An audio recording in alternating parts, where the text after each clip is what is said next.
My girlfriend texted, "Pop quiz, do you trust me?" After weeks of suspicious behavior, I replied, "Completely." Then I hired a PI while she thought she was testing me. The photos I sent her parents from her business trip revealed. I, 31 male, have been dating my girlfriend, 28, for 2 years. We don't live together, but we're pretty serious. At least I thought we were. About 6 weeks ago, things started feeling off. Small things at first. She'd get texts and angle her phone away from me. Started password protecting everything when she used to not care.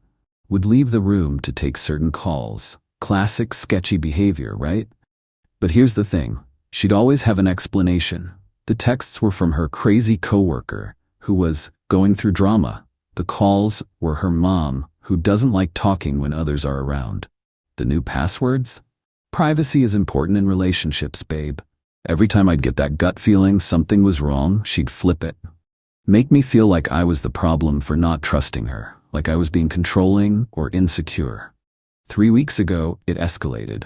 She started having more work dinners and client meetings. She works in pharmaceutical sales, so the client thing is legit, but suddenly she was having them 3-4 times a week. Always dressed up, always came home late smelling like expensive cologne that definitely wasn't mine. I tried bringing it up casually. "Wow, lots of client dinners lately." She got defensive immediately. "Are you serious right now? This is my career, my job. You're really gonna make me feel guilty for working hard?" "I'm not, I'm just what? Accusing me of something? God, I can't believe you don't trust me." That word, trust. She kept weaponizing it against me. 2 weeks ago was when it got really weird. She told me she had a business trip coming up. 3 days to meet with some major clients and attend a pharmaceutical conference. Totally normal for her job. Except when I asked where, she was vague. "Oh, one of those convention centers. Hotel conference situation. Boring stuff." When I asked which hotel so I could send her flowers, trying to be supportive, not suspicious, she said she'd text me the details later. Never did. Then came last Tuesday. The text that made me absolutely certain something was up. It was 2 p.m. I was at work. My phone buzzed. Her pop quiz. "Do you trust me?" Me random question, lol. "What's up?" Her just answer. "Yes or no, do you trust me completely?" I stared at that text for a solid minute, because here's what I knew. Innocent people don't randomly text their partners asking if they're trusted. Guilty people trying to gauge suspicion do. This was a test, but not the kind she thought. Completely. Why? Her? Just making sure. "Sometimes I feel like you doubt me when I talk about work stuff. Wanted to hear you say it." Never doubt you. You're amazing at your job. Love you, babe. Business trip this weekend, BW. Leaving Friday morning, back Sunday night, and there it was. The setup. She just created her alibi and checked that I wasn't suspicious. I'd passed her test, which meant she felt safe to do whatever she was planning that weekend. I sat at my desk, staring at that exchange. My hands were shaking slightly, but my mind was crystal clear. If she's testing whether I trust her, it's because she's about to do something that would break that trust. I Googled private investigator and made a call during my lunch break. Update 1. The PI I hired was this no-nonsense woman in her 50s who'd worked fraud cases for 20 years before going private. Let's call her Detective D. She wasn't cheap, $200 an hour plus expenses, but she was exactly what I needed. "I get 3-4 cases like this a month," she told me at our meeting Wednesday evening. "Partner acting weird, suddenly very concerned about trust, big trip planned. You're smart to follow your gut." I showed her screenshots of the texts, gave her my girlfriend's photo, work info, the dates of the business trip. "I need to know what she's actually doing this weekend," I said. "And I need proof." Detective D nodded. "Photo and video documentation, GPS tracking if possible. I'll have a full report, but I have to ask, are you prepared for what I might find?" Honestly, at this point the not knowing is worse. Fair enough. I'll start surveillance Friday morning when she leaves. The next 2 days were torture. Acting normal around her, pretending everything was fine. She'd text me about how stressed she was about the trip, how many meetings she had lined up, how exhausting it would be. Thursday night, we had dinner at her place. She was doing that thing cheaters do where they're extra affectionate before they cheat, like building up credit or something. Kept telling me she loved me, how great I was, how lucky she felt. I smiled and played along. Kissed her goodbye at the door. Have a great trip. Kill it with those clients. I will, baby. Miss you already. Friday morning, Detective D texted me at 8:47 a.m. Target departed residence at 8:15. I'm following. Will update. My girlfriend had texted me at 8:30. At the airport. Wish me luck. Except Detective D's next message at 9:03 a.m. was, she's not at any airport. She just checked into the Riverside Inn downtown, uploading photos to the secure portal now. I opened my laptop, logged into the portal Detective D had set up. And there she was, my girlfriend, pulling a suitcase into a hotel that was definitely in our city. Not at a conference, not at an airport. My phone buzzed. Another text from her. Boarding soon. Phone will be off during flight. I actually laughed out loud. The audacity. Detective D kept sending updates throughout the day. 11:23 a.m. Target left hotel in cocktail dress. Following to upscale restaurant. 12:07 p.m. She's meeting a man, approximately 40 to 45 years old, business attire, affectionate greeting, uploading photos. The photos showed her hugging this older guy, sitting very close at lunch, holding hands across the table. 1:45 p.m. They're going back to hotel together. 3:30 p.m. Target and male companion still inside hotel room, confirming room number. My girlfriend texted me at 3:45 p.m. Conference sessions are so boring. Miss you. At 6:17 p.m. Man departed hotel. Target remained inside, standing by for evening activities. 7 p.m. Target left hotel in different outfit, following to another restaurant. 8:04 p.m. Meeting different man. Younger, approximately 30-35, also very affectionate, uploading photos. Wait, different man? I opened the new photos. Sure enough, my girlfriend was having dinner with a completely different guy. Same intimate body language, same hand-holding. She was literally running the same playbook with two different men in one day. My girlfriend texted at 8:30 p.m. Networking dinner with boring pharma people. Call you when I'm back at hotel? Sure, babe, have fun. She never called. Detective D's update at 10:45 p.m. Target and second male companion entered hotel together. Separate room from this afternoon's companion. They're both staying at the same hotel. I have room numbers. Saturday was a repeat performance. Different outfits, same two men, same routine. Breakfast with guy 1, afternoon activity with guy 2, dinner with guy 1 again. My girlfriend was working some kind of rotation system. Sunday morning, Detective D sent her full report. It was devastating and darkly impressive. Guy 1, the older one, had paid for all meals, handed her shopping bags, paid for the hotel room. She called him baby multiple times. Detective D had gotten video with audio from the restaurant. Guy 2, younger one, also paid for everything. Gave her what looked like jewelry at dinner, paid for his own hotel room at the same hotel. My girlfriend had texted both of them using the same terms of endearment she used with me. Had kissed both of them. Had spent private time in hotel rooms with both of them. She'd literally scheduled her business trip to juggle 2 other relationships in the same city where I lived. Detective D's conclusion: your girlfriend is maintaining at least 3 relationships simultaneously, likely for financial benefit. Both other men appear unaware of each other, and presumably of you. This is a pattern behavior, not a one-time incident. Recommend immediate confrontation with documentation. My girlfriend texted Sunday at 5 p.m. Flight landing soon. Can't wait to see you. She was still at the hotel. I had the GPS data proving it. I didn't respond to that text. Instead, I did something I'd been planning since Saturday. I opened my contacts and found her parents' number. Her dad is this super traditional religious guy. Her mom is a sweet woman who thinks her daughter is an angel. They'd had dinner with me a month ago and told me how happy they were she'd finally found a good man who treats her right. I composed an email. Subject line: about your daughter's business trip. Body: I'm sorry to send this, but you need to know what she's really been doing this weekend.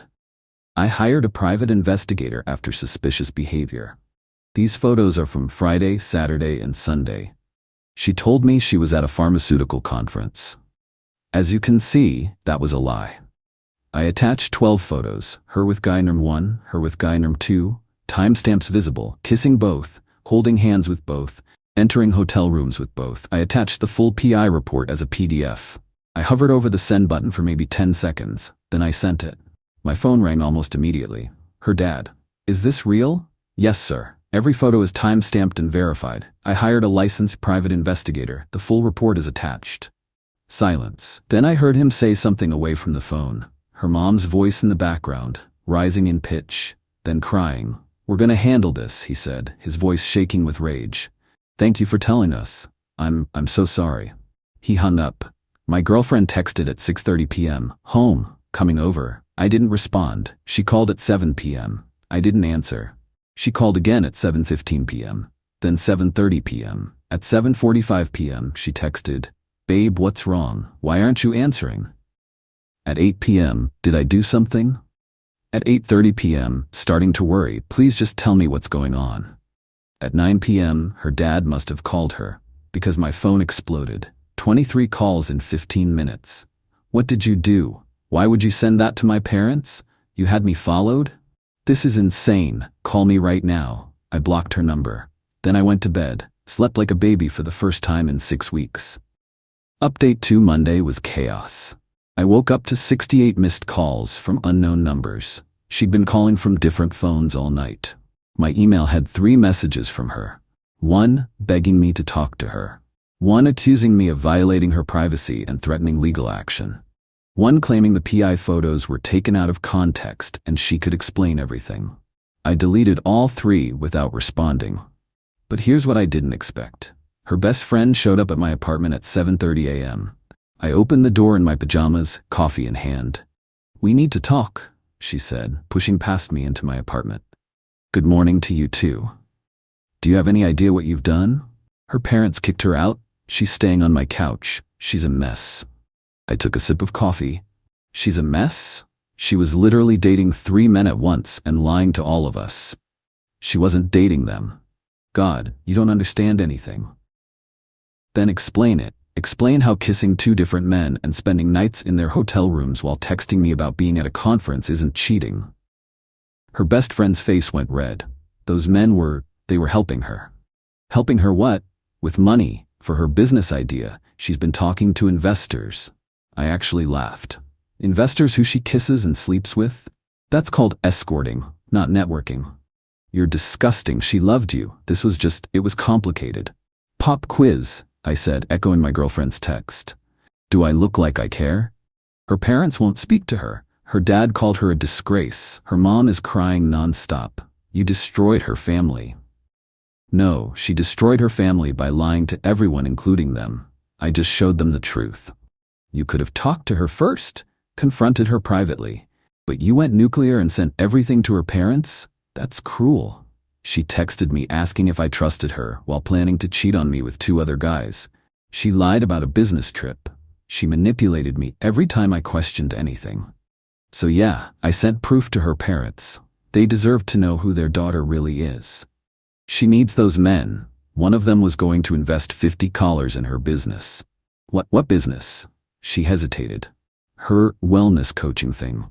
She doesn't have a wellness coaching business. She works in pharmaceutical sales. She was going to start one. That's why she needed the money. So she was scamming these guys too. Got it. Her best friend stood there, opening and closing her mouth like a fish. She wants her stuff back, she finally said. From here. What stuff? Her toothbrush, her extra clothes, her... Already boxed up, it's by the door. I pointed to a small box I'd packed Sunday night. A toothbrush, 1 hoodie, some makeup she'd left behind. That's it. That's all? We didn't live together. That's all she left here. She grabbed the box. You're a cold person, you know that? I'm a person who hired a professional to confirm what my gut already knew. If that makes me cold, I'm fine with it. She slammed the door on her way out. At work, I got an email from my girlfriend's personal email account. I know you're angry. I know I messed up. But sending those photos to my parents was beyond cruel. They're not speaking to me. My dad called me a whore. My mom won't stop crying. My whole family knows now because my aunt saw my mom crying and got the story. I'm humiliated. I've lost everything. And for what? Because I was trying to secure funding for my future? Those men meant nothing to me. You were the one I actually loved, but you couldn't even give me a chance to explain. You just destroyed my entire life. I hope you're happy. I wrote back 1 line. Pop quiz. Do you trust me when I say I don't care? completely. Then I blocked that email too. By Tuesday, the situation had evolved in ways I didn't anticipate. My girlfriend's mom called me from a blocked number. I answered because I figured it might be work-related. "Sweetheart?" Her mom's voice shaky and tear-strained. "Yes, ma'am? I wanted to apologize. For my daughter, I raised her better than this. I don't know where we went wrong, but this is not the girl I thought I knew." "You don't need to apologize for her choices, ma'am. Her father he's devastated. We had no idea. She introduced us to you and we thought she was finally settling down with a good man. We were planning to help with a wedding, eventually. And now we find out she's been lying to us, to you, to these other men. It's like I don't even know my own daughter." I felt bad for her mom. She really didn't deserve this. "I'm sorry you found out this way," I said, "but I thought you deserved to know the truth. You did the right thing. Her father is too angry to say it, but you did the right thing. She needs to face consequences for once in her life. We've always bailed her out, fixed her problems. Maybe that's why she thought she could do something like this." After we hung up, I felt this weird mix of vindication and sadness. Not for my girlfriend, she'd made her choices, but for her parents, who genuinely seemed blindsided. Wednesday brought the legal threat I'd been half expecting. A letter from a lawyer claiming I'd violated her privacy rights by hiring a PI and sharing the photos without consent. Demanding I pay $15,000 in damages for emotional distress and reputational harm. I forwarded it to a lawyer friend. He called me back laughing. "This is total garbage. Private investigators are legal. You had reasonable suspicion. The photos were taken in public places and hotel lobbies. You shared them with her parents, not social media. She has no case. This is just intimidation." Should I respond? Nope. Let her waste money on a lawyer who's feeding her false hope. If she actually files anything, which she won't, we'll destroy it in court. You have documentation that she lied about her whereabouts. That's fraud in a relationship context. Thursday, I got a text from guy number 1, the older investor type. Somehow my girlfriend had given him my number. "I don't appreciate you destroying my relationship. She told me you two had broken up months ago. She said you were stalking her and trying to sabotage her business ventures. I've already invested money in her future. If you contact her or me again, I'll be calling the police." I screenshot the message and sent it to Detective D. She called me immediately. "Want me to inform him he's one of 3? Please." An hour later, I got another text from guy number 1. "Holy crap, I'm so sorry. She told me. I had no idea. Can you send me that PI report? I need to see what else she's been lying about." I sent him the relevant portions. He called me. "I gave her $30,000, he said, his voice hollow. "She said it was for a wellness coaching certification program and startup costs. She showed me a business plan and everything." There is no wellness coaching business. I know that now. God, I'm an idiot. I'm married. My wife is going to, if she finds out.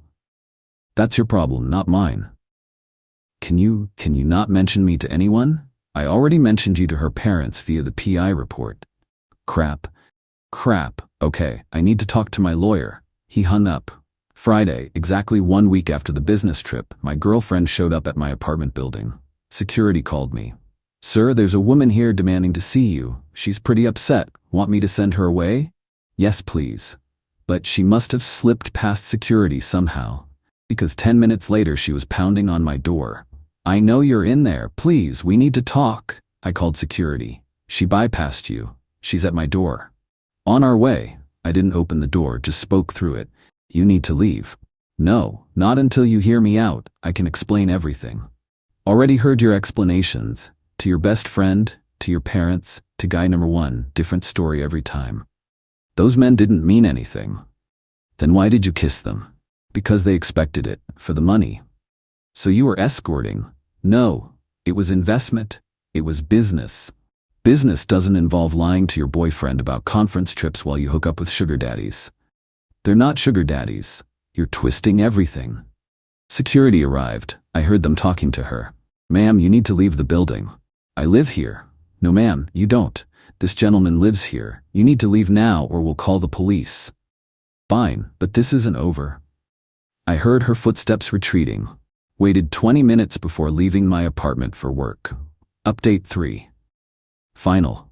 It's been 3 weeks since I sent those photos to her parents. Time for the final update because this situation has finally reached its conclusion. Week 2 after the confrontation, things got desperate on her end. She'd apparently exhausted every sympathy play with her friends.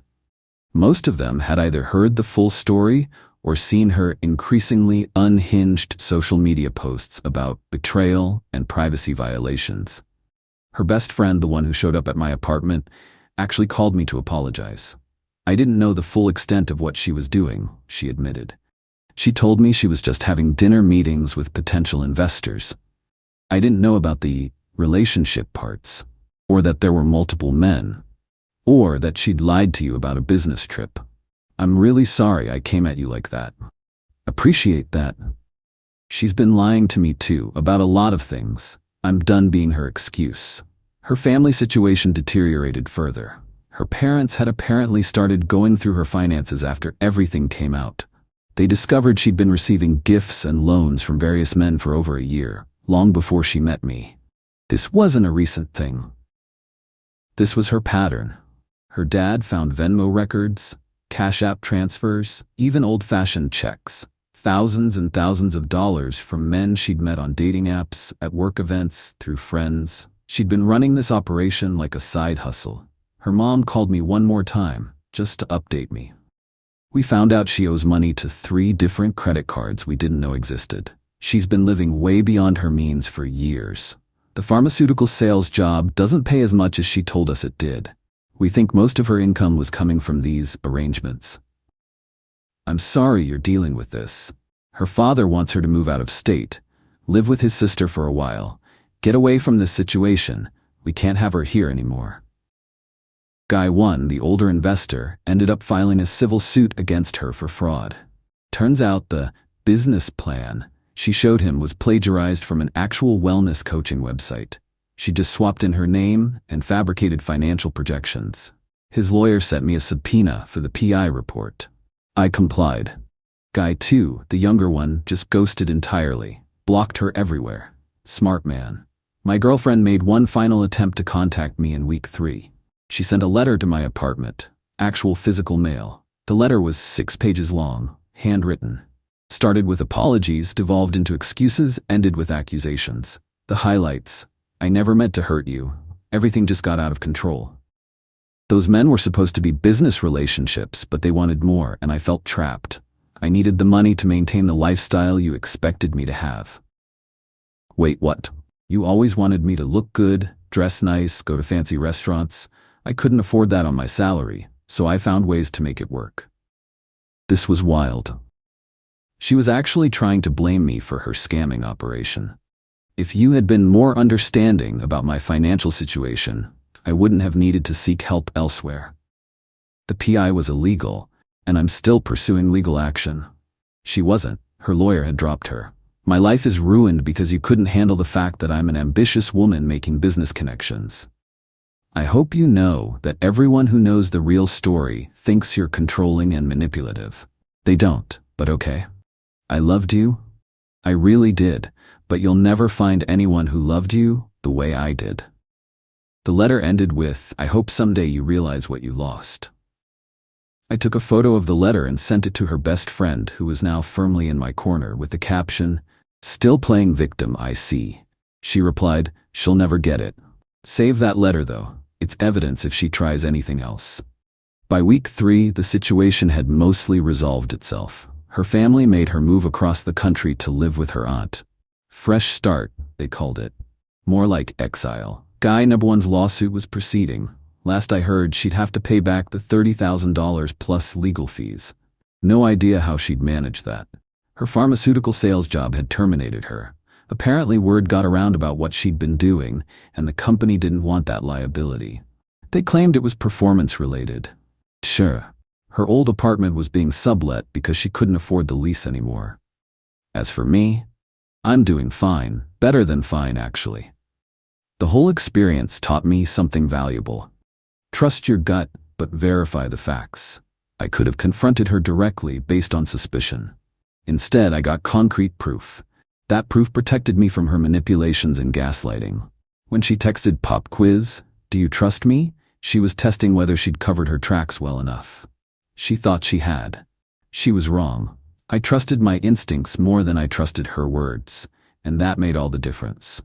A friend asked me last week if I regretted sending those photos to her parents. Not even a little bit, I said. They deserved to know who they were supporting. Plus, it protected them from potentially giving her money for her fake business. But wasn't that kind of extreme? She was running a con on multiple people simultaneously while making me feel crazy for noticing. Extreme was necessary. The truth is, I don't feel guilty. I feel relieved. Relieved that I caught it when I did, before I proposed or moved in with her or combined finances.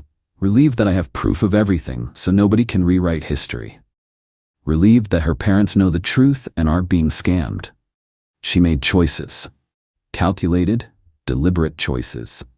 She chose to maintain multiple relationships for financial gain. She chose to lie about business trips. She chose to gaslight me when I questioned her behavior. She chose to test my trust while actively betraying it. I just chose to document it and share the truth. That's not revenge, that's just consequences. My ex will probably rebuild her life eventually. People like her usually do. They find new marks, new cities, new stories to tell. But at least the people in her orbit now know what she's capable of. As for trust, I'll be more careful with it going forward. Not cynical, just realistic. Trust is earned through consistent behavior, not demanded through manipulation. And if someone ever texts me again asking, "Do you trust me?" while they're acting shady, I'll trust my gut more than their words. Every single time. Final note, someone asked if I ever got an actual apology from her. Nope. Just excuses, justifications, and blame shifting. That told me everything I needed to know. She didn't text me happy birthday last week. First time in 2 years she's missed it. Best gift she could have given me. Honestly. Pop quiz, am I better off? Completely.